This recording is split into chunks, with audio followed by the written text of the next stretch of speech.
So I always like to start class with just a little bit of review that is helpful for those of us that were here the last time to kind of get back in the frame of mind of where we were. And if you weren't able to be with us, it gets people a little bit caught up on what we were talking about. So we just really did an intro last week. We didn't start reading the book of Esther yet. We just talked about some of the things going on in society at the time and in history. So what are some things that you remember about last week? Anything at all? Anybody? I want to book the definition of God. Okay. All right. Where's Landon? Look out.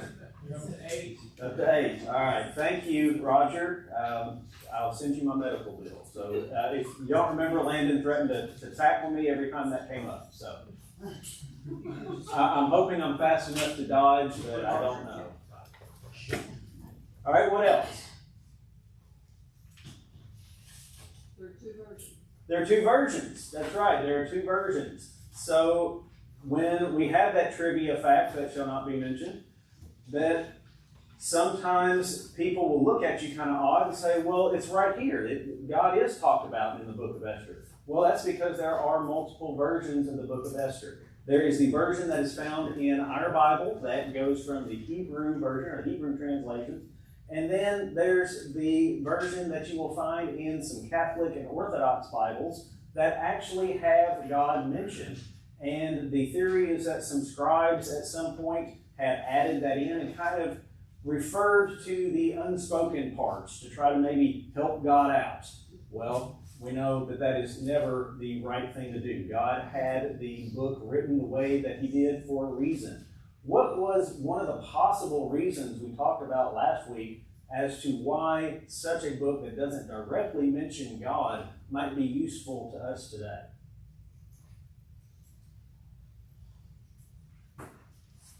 Well, so we don't see any examples of God speaking with anyone or performing these amazing kind of miracles that we see throughout other books of the Bible.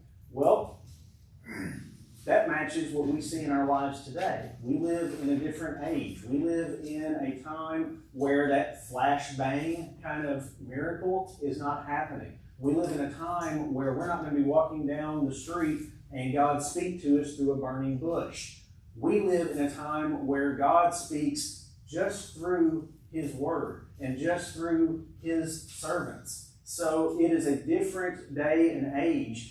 And so when we see how God takes care of his people in this book, we can see his active hand, even though he's not directly referenced, even though there's not these direct interactions. That's powerful for us because that's the kind of world we're living in right now. We need to be able to recognize God's hand here so that when we look around in our lives, we recognize it there as well.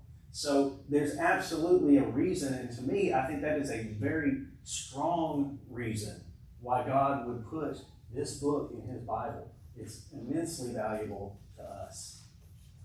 All right, what else do we remember about this book? Historical context. Historical context, all right? So what was the historical context? Post-Babylonian captivity, still dealing with remnants, though, that were hanging around. Absolutely, yes.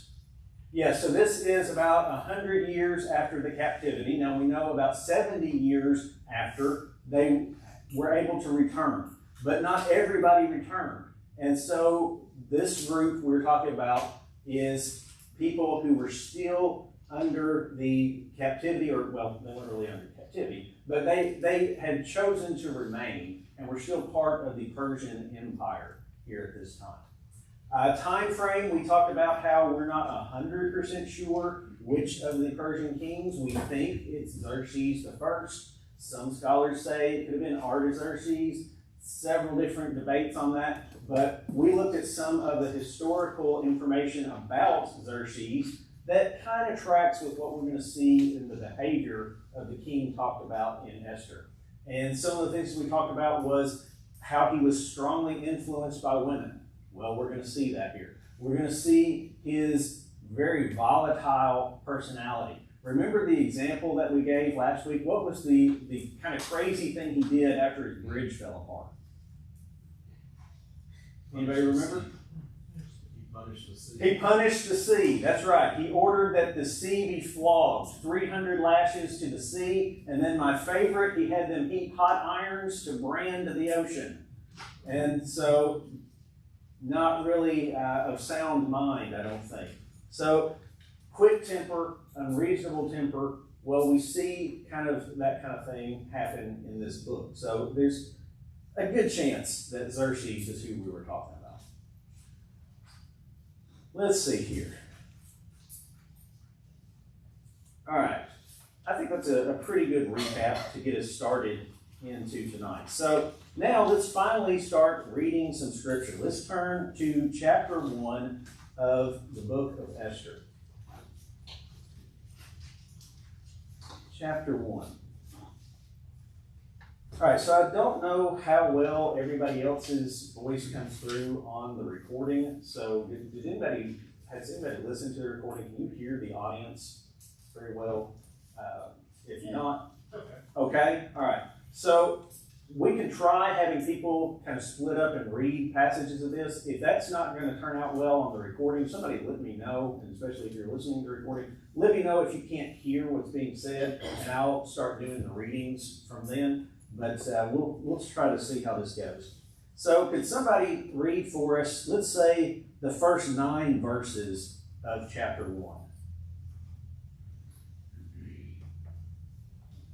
Now in the days of Ahasuerus, the Ahasuerus who reigned from India to Ethiopia over 127 provinces, in those days when King Ahasuerus sat on his royal throne in Susa, the capital, in the 3rd year of his reign, he gave a feast for all his officials and servants. The army of Persia and Media, and the nobles and governors of the provinces were before him, while he showed the riches of his royal glory and the splendor and pomp of his greatness for many days, 180 days. And when these days were completed, the king gave for all the people present in Susa, the citadel, both great and small, a feast lasting for 7 days in the court of the garden of the king's palace. There were white cotton curtains and violet hangings fastened with cord of fine linen and purple to silver rods and marble pillars, and also couches of gold and silver on mosaic pavement of porphyry, marble, mother of pearl, and precious stones.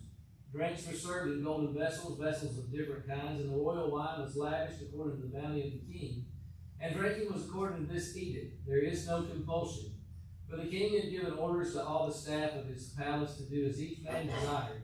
Queen Vashti also gave a feast for the women in the palace that belonged to King Ahasuerus. All right, thank you. All right, I'll read a few verses and then I'll have somebody pick up there. So, starting in verse 10, it says, On the 7th day, when the heart of the king was merry with wine, he commanded Mehuman, Biztha, Harbona, Bigtha, Abagtha, Zethar, and Carcass, the 7 eunuchs who served in the presence of King Ahasuerus, to bring Queen Vashti before the king and her royal crown in order to display her beauty to the people and the princes, for she was beautiful. But Queen Vashti refused to come at the king's command delivered by the eunuchs. Then the king became very angry, and his wrath burned within him. Then the king said to the wise men who understood the times, for it was the custom of the king to speak before all who knew law and justice, and were close to him, Karshena, Shethar, Admatha, Tarshish, Maris, Marsena, and Mimicon, the 7 princes of Persia and Media who had access to the king's presence and sat in the first place in the kingdom. According to the law, what is to be done with Queen Vashti, because she did not obey the command of King Ahasuerus delivered by the eunuchs. And in the presence of the king and the princes, Mimicon said, Queen Vashti has wronged not only the king, but also all the princes and all the peoples who are in the provinces of King Ahasuerus. All right, somebody pick up there 17 through 22. Hopefully I've got through most of the very hard to pronounce names. For the queen's conduct will become known to all the women, and so they will despise their husbands and say, King Xerxes commanded Queen Vashti to be brought before him, but she would not come. This very day the Persian and Median women of the nobility who have heard about the queen's conduct will respond to all the king's nobles in the same way. There will be no end of disrespect and discord. Therefore, if it pleases the king, let him issue a royal decree and let it be written in the laws of Persia and Media, which cannot be repealed, that Vashti is never again to enter the presence of King Xerxes. Also, let the king give her royal position to someone else who is better than she. Then, when the king's edict is proclaimed throughout all of his vast realm, all the women will respect their husbands from the least to the greatest. The king and his nobles were pleased with his advice, so the king did as Memucan proposed. He sent dispatches to all parts of the kingdom, to each province in its own script, and to each people in their own language, proclaiming that every man should be ruler over his own household, using his native tongue. Okay, thank you. All right, so there we have chapter 1. So it opens up, and we see that we're privy to a display of this splendor, this grandeur, this wealth of Persia. Now, if you remember in your appendix, you have a map that shows you how big this was. And so the king reigns over 127 provinces, and that stretches from India to Ethiopia. So just get an idea of the scale of this. So very, very powerful, very, very wealthy individual. And he goes on here to host a party or a feast or a festival for those who are close to him, his officials, his princes, the military leaders. So how long does this party go on? 180 days. Who has attended a 180-day party and didn't call it college? 180 days this thing goes on. And they are having this tremendous, extravagant display. So he has taken this as an opportunity to show off how wealthy he is, how powerful he is. But what we're going to see here is, as so many times happens, what you see is not necessarily what you get. Yes, he's wealthy. Yes, he's powerful. But it's really just a sham. He's not as in control as he thinks he is. Because we're about to see he's going to issue a decree, he's going to issue an order, he's going to issue a command to someone, and they're going to disobey it. So, despite all of his wealth, he is not in absolute control. None of us are in absolute control. Sometimes our wealth deludes us into thinking that we can handle whatever. Well, we can't. We know that. God is there for us to help us handle all the things that come. There's no wealth that can buy you out of everything. There's no wealth that can control everything. And we have an example of this. Here's a king who controls this massive, massive place, and yet he's about to be disobeyed on one of his commands. All right, so he's been showing off here for 6 months. He's been showing his glory and his majesty, but he's not done yet. He's been throwing this party for all of those who are closest to him, but then he does something else. He throws yet another party. And who is this party for?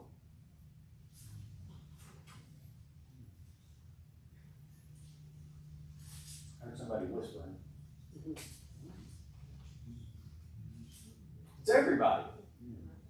It's now a much larger party here in the capital. So he had just his immediate court, but now he's throwing another follow-up party. So the 180 days wasn't enough. He's going to extend that and invite more people to the party for another 7 days. So it's for the city of Shushan, or yours might say Susa, depending on the translation that you're looking at. So he's having this big feast. And in this feast, we still see he's taking this opportunity to show off his tremendous power, his tremendous wealth. And it describes some of the things. It talked about these fine white and violet linens that are held by cords of purple and these silver rings. Now, sometimes the idea, the trappings of wealth change over time. When I think about somebody who's very wealthy, the first thing I think of is usually not their curtains. But what's special about these? What color are they? The royal color. Yeah, purple, for example. Why was purple considered a royal color? Very rare pigment. Yes. It's extraordinarily expensive. People didn't have purple cloth because what it took to make this cloth, they mined it, or not mined it, they got it from sea animals, and it was just a little tiny drop from each one. So enough to dye all of your curtains would have taken a tremendous amount of this. So a whole lot of wealth. And the color really wasn't the purple that we know today. It's really more like your shirt and your shirt. It's kind of this magenta or a reddish kind of color. But this is a display of tremendous wealth when we're talking about the color of these curtains. All right, so he's showing all of this off, and then there's this interesting thing that's happening. They have alcohol, they're drinking, it's a party, it's day 187 into their party, and so they have this feast, but what's the weird thing about the law here? It says drinking was done according to the law, but it says you didn't have to drink. Isn't that a weird law? That's a weird law. We got all this drink, but the law is you don't have to. It's all right if you don't want to. It's kind of weird. But what we're seeing, we're setting the stage here that, remember we talked about Persia is a nation of many laws. They're a very lawful kind of place, and that's going to come into play very, very quickly. But here we have, there's no compulsion in the law saying you must drink. You don't have to. All right, so while the king is throwing his party now, his 7-day kind of victory lap party, who else is throwing a party? The queen. That's right. Vashti is throwing a party also. So again, just this ridiculous display and use of wealth. A 180-day festival, then a 7-day festival for the city. And by the way, the queen is going to have a banquet for all of her attendants and all the people that would be in her court. So she has this separate feast for the women. All right, so this is all happening. And yes. Uh-oh. You broke it. I did. How did I do that? Do we have any IT techs around? Let's see here. It's Ashley's phone. I'm not sure how that happened. There's nothing else up here. She's on the other side of the wall and she's trying to. Okay. She's sharing. Interesting. All right, so this party is going on, and so the queen now is throwing her festival, and we're now to the end of the feast. We're on day 187, and turn to verse 10. Let's look how this is phrased. It says, on the 7th day, when the heart of the king was merry with wine. What does that mean? Well, of course he's drunk. This is day 187 of partying. So the king is merry with wine. So at least he's been drinking a little bit. We can imagine after 187 days. Implication is he's probably drunk. But we know that he's at least merry. So here he is. And he has this great idea. And he sends the eunuchs to go forth to the queen. And he has an order for the queen. What does he want her to do? Right. Come show your beauty before all of these princes. Now, what do we think that might mean?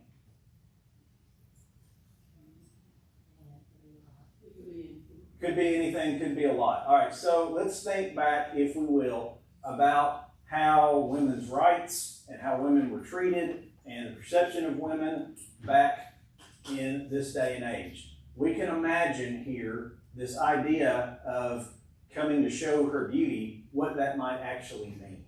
Okay, so this is probably not like a beauty pageant where she's just coming to kind of show off. No, this is probably something far worse, far more humiliating. And how does the queen respond to that? Not gonna happen. Not going to happen. Yeah. So on one hand, good for her, right? Thank you. So she refuses the king's command. So he has ordered that she come, and he didn't even go himself.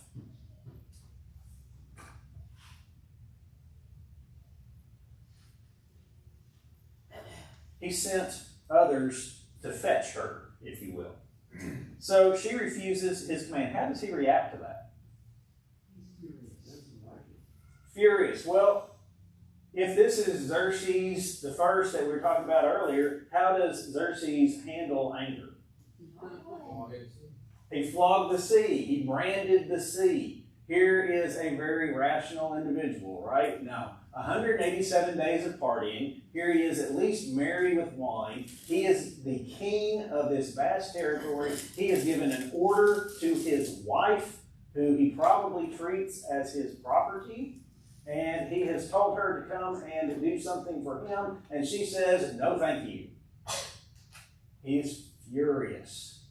He is angered. And he's embarrassed. Now he has given this order, and this party is going on, and he's got all of his princes, he's got all of his military might, he's got all of his court here, and he's basically told them, hey, just wait till you see my wife. Hey, go get her. And then she says, no. Furious. Furious.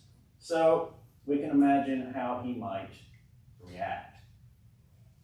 So he's sitting here, and he's got his court around him, his wise men, if you will, and he asks them for some advice. What are they telling him to do? What's their concern?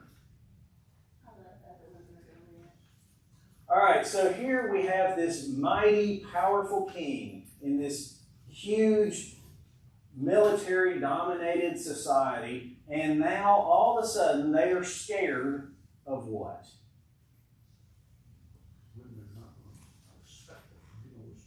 That's right. They're scared the women are going to have an uprising. They're going to stop respecting their husbands.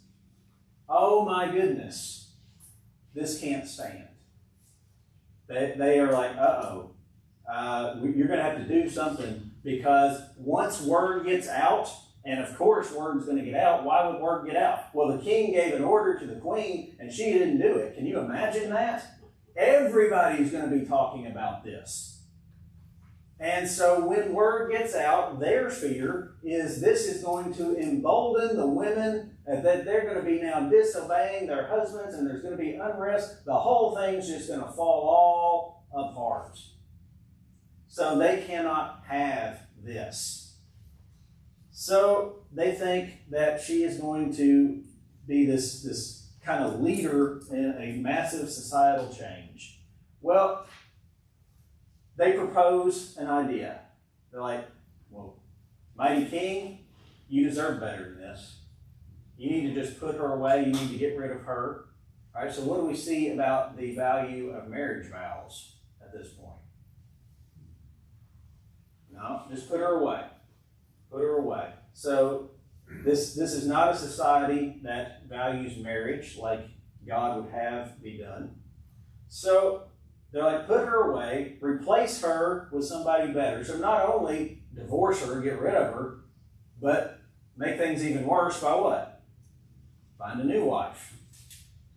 All right? So then after you do that, you also need to put in this decree that every man shall be what? The master in his own house. Now, how funny is that? That the law needs to be that every man is the master in his own house when the king doesn't seem to be what?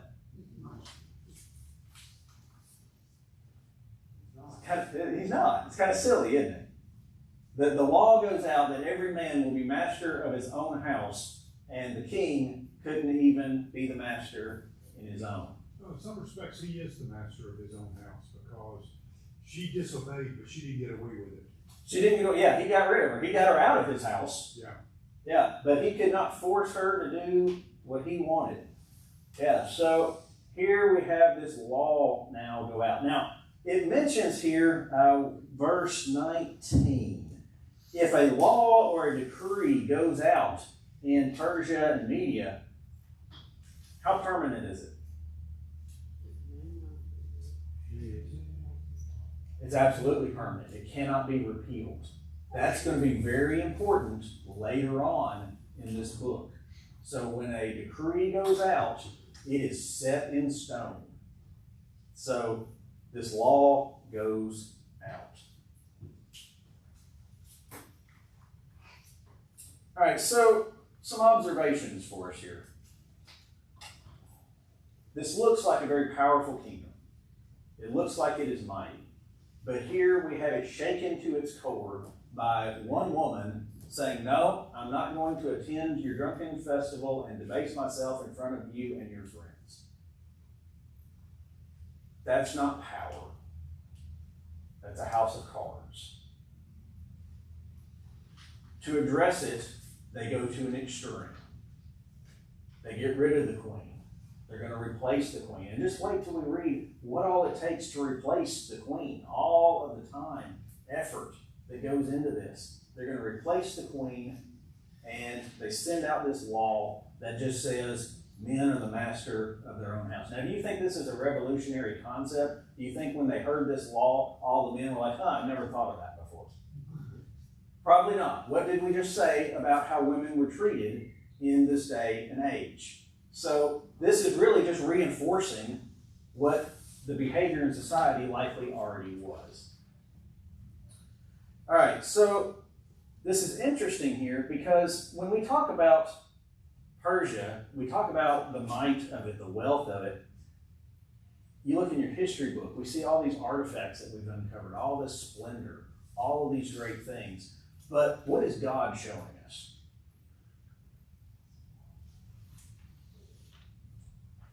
Despite all of that, it's just an earthly thing. The wealth is hollow. The power of the king really is hollow. All of the laws that they pass, they're fragile. They're earthly. So the world tells us, wow, look at Persia. Look at the might of it, the size of it, the wealth of it. 187 days of splendor and grandeur. But God is really pulling back the curtain and showing us, it's not all that. It's not all that. Where's Persia now? We have a law made in a knee-jerk reaction. Who makes their best decisions when you are angry and reacting? I remember in high school, a friend got angry, punched a locker. He regretted that decision. The locker did not break. His hand did. That was not a great decision. How many people do things in the heat of the moment? That's not strength. That's fragility. So we have this rash decision made. And it's not going to be the only one. We're setting up a pattern here that we're going to see throughout this book. The king is going to behave this way over and over. All right, so here comes another tackling. God's not mentioned, but we already see him quietly at work here. He is revealing to us, okay, The world tells you this is strong, this is powerful. But God's showing us, no, the cracks are already showing. We're seeing they're doing things that are against God's will. We see this idea of divorce the queen, replace the queen. How's that going to work out? We see all the cracks starting to happen. This rash decision. That's not the way God wants us to live our lives. All of this is going to start to snowball and cause problems in this society. All right, so some lessons for us. So we need to remember that pride is not strength. A lot of times pride masks weakness. It hides weakness. We puff ourselves up and we think more highly of ourselves. And wealth and power, they really do not secure stability. None of your wealth can buy you another day. None of your power can give you health. We are at the mercy of God. There's nothing that we can do in and of ourselves that can give us greater power or strength than God. But we see so many people in the world puffed up by pride in what they have, what they can do. It's not strength. Another lesson for us: authority misused crumbles quickly. So, good, strong leadership requires some humility. We're not going to see that humility in this king. And we're going to see how that plays out throughout his reign.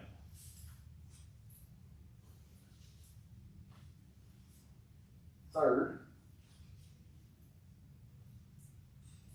obedience to God outweighs cultural decrees. That was true then, that's true today. Culture will always tell you some things that are different from God. Let's turn to Acts 5, verse 29. Acts 5:29.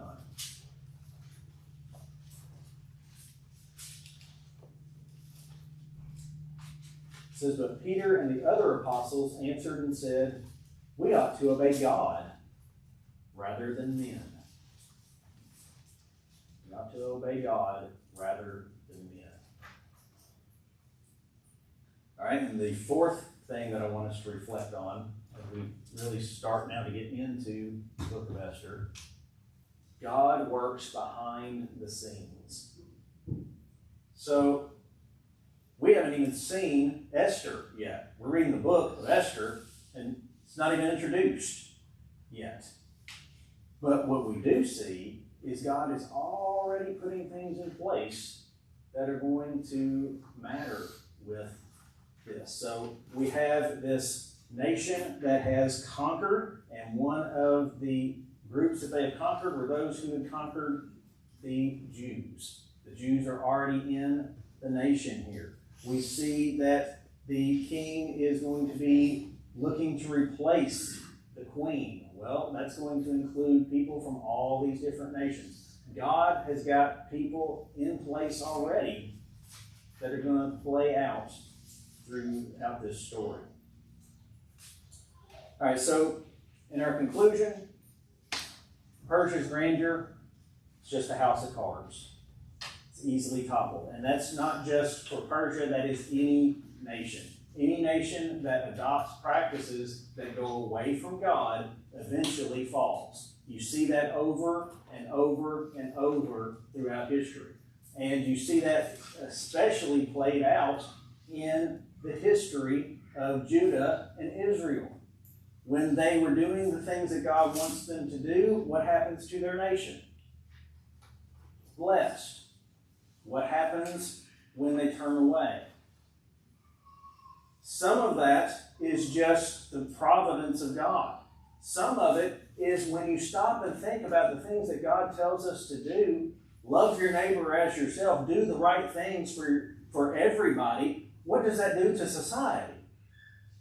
It strengthens it. So if we are living the way God wants us to do, not only do we have the blessings that come from God, we have the blessings from living in the way that is right. Right living comes with its own rewards and blessings because we strengthen one another. We build one another up. When we turn away from God, we're doing the things that weaken us as a people. We weaken our relationships and we weaken our nations. So that's going to play out in any nation that turns from God. All right, Vashti's refusal begins a chain of events that no one could really foresee. Now, the wise men had one idea of what it was going to mean, but what it really turns out to be is it becomes a threat to the nation of Israel, the Jews, because of how things end up with them being endangered.